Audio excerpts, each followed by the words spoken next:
燥させるとき。はい。ですね、日本はですね、材料を乾燥させるときにですね、木に、ちょっと割れが発生しないように、木にですね、切れ目を入れるようなことをしています。で、それはいつ入れるかというとですね、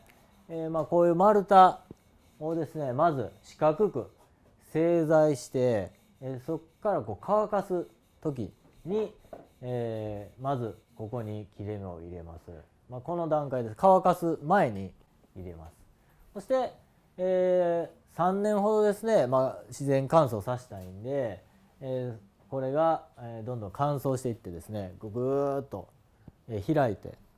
変形していきます。で、この切れ目を入れておくことでですね、材料がぐーっと変形しても、割れが発生しないというふうに扱います。そして、しっかりこの乾燥が進んでですね、材料がぐーっと変形したところで改めて、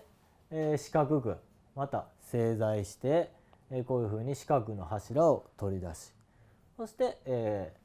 実際に利用することができるというふうな工程をとります。